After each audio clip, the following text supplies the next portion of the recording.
Greetings to everyone. I'm grateful and honored to have been invited to offer this Zen talk at your Sesshin in commemorating Tony Perlas Sensei. And in that regard, I also would like to notice that we are living in a time when most of the world is on lockdown. We are in a very challenging period of our history where the common normal that we had been presuming is now being changed, and we have to be careful so that the virus will not spread in unnecessary ways. And you in Iloilo and also throughout the Philippines are also affected by this, as well as where we are here in North America, as well as Europe and all parts of the globe. So we breathe in solidarity with everyone in the world as we go through this very critical time together. And when I use the word critical, I mean the original sense in that it is a crossroads.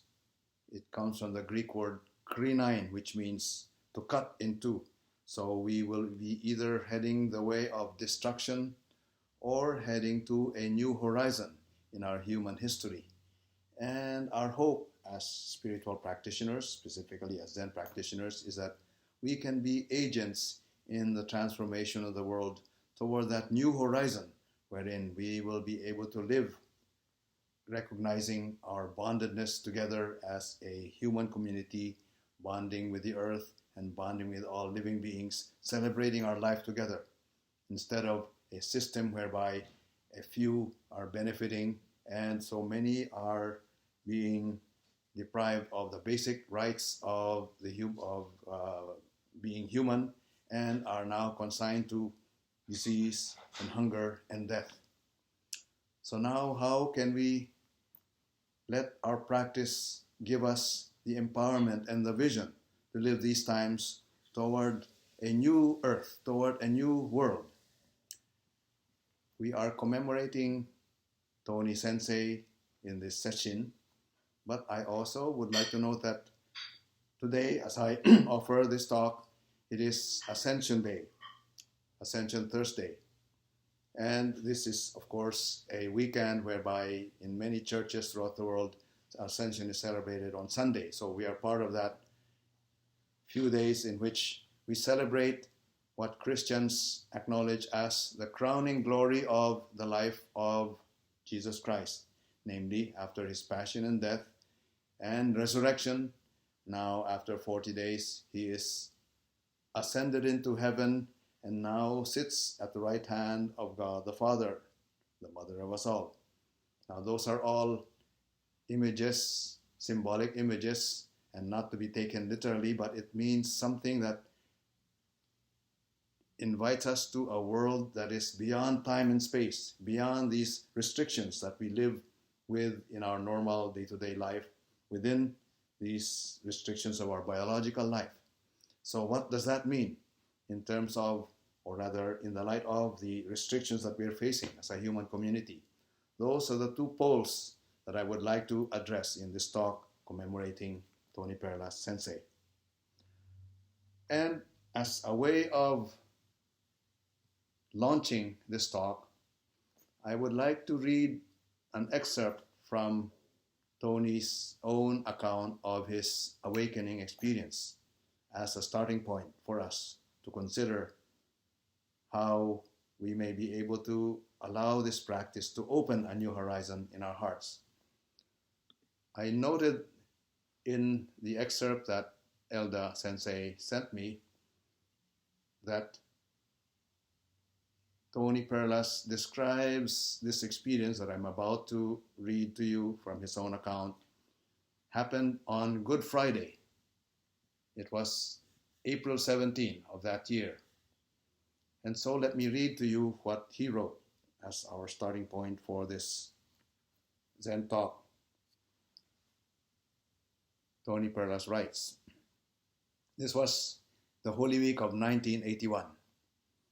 During the free time before the Zen talk or Teisho this morning, April 17, Good Friday, At about 8:40 a.m., I decided to wash my feet in preparation for the talk.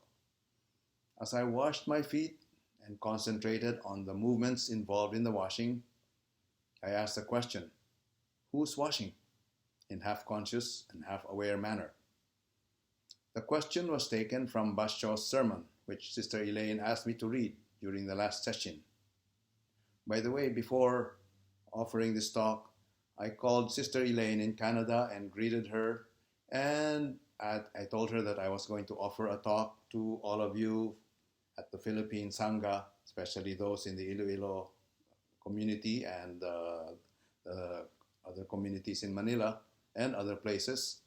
And I asked her if she had any greeting for you, and she said, "Please let them know that I'm sitting with them, that they're not alone, that I'm with them." And so that's the message of Sister Elaine. Anyway, going back to Tony's reading, in that sermon of Basho that Sister Elaine had asked Tony to read, Basho suggested asking questions like, "Who's walking? Who's hearing?" and so forth, as a means of realizing Mu. Unconsciously reminded of this reading, I asked, "Who's washing?" as he was washing his feet. And in rapid, almost automatic manner, responses came, almost as if I was not willing them, ending with, "Of course." And with that last statement, there was a sudden change in my perception. I was still aware of the notion of washing my feet, but the motion was now in the context of a motionless whole, and at that instant, the oft-repeated term, "and flesh melted away," became a reality. I experienced a flesh melting away. A feeling of freedom enveloped me in that I was no longer forced to be trapped within the confines of my body. I was now aware of being in an infinite space of limitless freedom, a space of emptiness which is full. Truly, the subject and object are one. There's no separation, and so many of the teachings became clear. Of course, form is nothing but emptiness. Emptiness, nothing but form. So he realized, "This is what it means," he continues. And that was accompanied by a great sense of fullness and happiness. So then he continues, "As I walked to where I needed to go, then I looked at the window and I saw the trees bursting out in smiles and laughter of happiness, sharing with me and the universe this momentous event. I went out into the solarium to continue to meditate on what happened until it was time for the talk." So this is Tony Perlas giving us an account of what he experienced at that moment when his world changed totally from the world whereby he simply lived as a subject named Tony Perlas, living with other human beings and living on earth in a time restricted and space restricted way, to a moment when he glimpsed that world that was beyond all those restrictions, an infinite fullness that is like empty space where there are no restrictions. And that is the very world that the Buddha himself had realized and had embodied, and since that moment of realization in his life became a reality throughout the rest of his 80-some-year-old earthly career. This is the same reality that each of us is invited to realize in our own lives. A reality whereby there is no more death, there is no more separation, there is no subject or object, there is no I that is separate from the world out there, from the trees, from other human beings, but it is simply, for lack of a better word, that world of that is beyond time and space, is where Christ dwells in his ascension, in his having ascended to the Father, at the right hand of the Father and Mother of us all, who cares for us with a love that is unconditional. And it is in that eternal love that we are also dwelling. Our true self is in that place. Our Zen practice is an invitation for us to return to that place as our home. And yet, in realizing that place, we don't remain in an astral realm that is separate from this world, but precisely in acknowledging that emptiness, that vast, empty, and timeless, boundless reality that we realize is our true self, is no other than this form, this bodily human being born in a certain year and having gone through the stages of life is now growing old and will eventually die a biological death. It is that same reality. But at the same time, it is beyond all of those restrictions. There is no birth, there is no death, there is no time. And this can be realized in each moment of our lives. And once we realize that, the source of full joy and happiness can come to us in a way that every moment of our lives can be replete with that joy. It may not be the kind of exhilarating joy that one feels in realizing it for the first time, but it will now become a quiet joy, a peaceful joy that realizes all shall be well, all manner of things shall be well. Those of us who have been blessed with that little glimpse are now challenged to allow it to permeate through every pore of our human being and every pore of everything that we touch on earth and every pore of the whole universe, so that we realize that in the concrete way we live our human life on earth.